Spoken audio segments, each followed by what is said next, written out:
राधे राधे मित्रों। मैं आज एक सुंदर कथा लाया हूँ। नेपाल के पशुपतिनाथ मंदिर की अनोखी महिमा। अगर आप कभी नेपाल घूमने जाते हैं तो आपको वहां जाकर इस बात का बिल्कुल भी एहसास नहीं होगा कि आप एक अलग देश में हैं।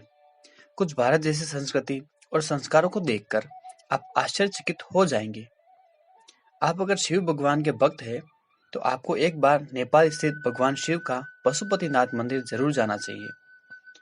नेपाल में भगवान शिव का पशुपतिनाथ मंदिर विश्व भर में विख्यात है। इसका असाधारण महत्व भारत के अमरनाथ व केदारनाथ से किसी भी प्रकार कम नहीं है। पशुपतिनाथ मंदिर नेपाल की राजधानी काठमांडू से 3 किलोमीटर उत्तर पश्चिम देवीपाटन गांव में बागमती नदी के तट पर स्थित है। यह मंदिर भगवान शिव के पशुपति स्वरूप को समर्पित है। यूनेस्को विश्व सांस्कृतिक विरासत स्थल की सूची में शामिल भगवान पशुपतिनाथ का मंदिर नेपाल में शिव का सबसे पवित्र मंदिर माना जाता है। यह मंदिर हिंदू धर्म के 8 सबसे पवित्र स्थानों में से एक है। नेपाल में यह भगवान शिव का सबसे पवित्र मंदिर है। अंतर्राष्ट्रीय तीर्थ के दर्शन के लिए भारत के ही नहीं अपितु विदेशों के भी असंख्य यात्री और पर्यटक काठमांडू पहुंचते हैं। पौराणिक कथा के अनुसार भगवान शिव यहाँ पर चिंकारे का रूप धार कर निद्रा में चले बैठे थे। जब देवताओं ने उन्हें खोजा और उन्हें वाराणसी वापस लाने का प्रयास किया तो उन्होंने नदी के दूसरे किनारे पर छलांग लगा दी। कहा जाता है कि इस दौरान उनका सिंह 4 टुकड़ों में टूट गया था।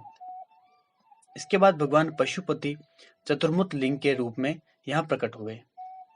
पशुपतिनाथ लिंग विग्रह में 4 दिशाओं में 4 मुख और ऊपरी भाग में 5 मुख है। प्रत्येक मुखाकृति के दाएं हाथ में रुद्राक्ष की माला और बाएं हाथ में कमंडल है। प्रत्येक मुख अलग अलग गुण प्रकट करता है।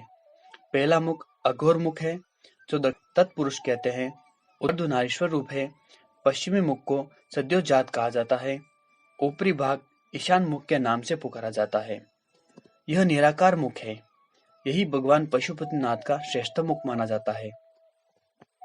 इतिहास को देखने पर ज्ञात होता है कि पशुपतिनाथ मंदिर में भगवान की सेवा करने के लिए 1747 से ही नेपाल के राजाओं ने भारतीय ब्राह्मणों को आमंत्रित किया है।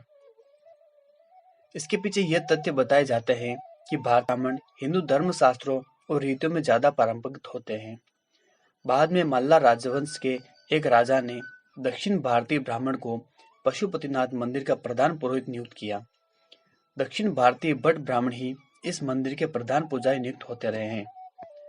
मंदिर के निर्माण का कोई प्रमाणित इतिहास तो नहीं है, किंतु कुछ जगह पर यह जरूर लिखा गया है कि मंदिर का निर्माण सोमदेव राजवंश के पशुप्रेक्ष ने 3वीं सदी ईसा पूर्व में कराया था। कुछ इतिहासकार पाशुपत संप्रदाय को इस मंदिर की स्थापना से जुड़ा मानते हैं। पशुपति काठमांडू घाटी के प्राचीन शासकों के अधिष्ठाता देवता रहे हैं। 605 ईस्वी में अंशुवर्मन ने भगवान के चरण छूकर अपने को अनुग्रहित माना था। बाद में मध्य युग तक मंदिर की कई नकलों का निर्माण कर लिया गया। ऐसे मंदिरों में भक्तपुर 1480, ललितपुर 1566 और बनारस 19वीं शताब्दी के प्रारंभ में शामिल है। मूल मंदिर कई बार नष्ट हुआ है। इसे वर्तमान स्वरूप नरेश भूपलेंद्र मल्ला ने 1697 में प्रदान किया। मंदिर की आध्यात्मिक शक्ति की चर्चा आसपास में काफी प्रचलित है।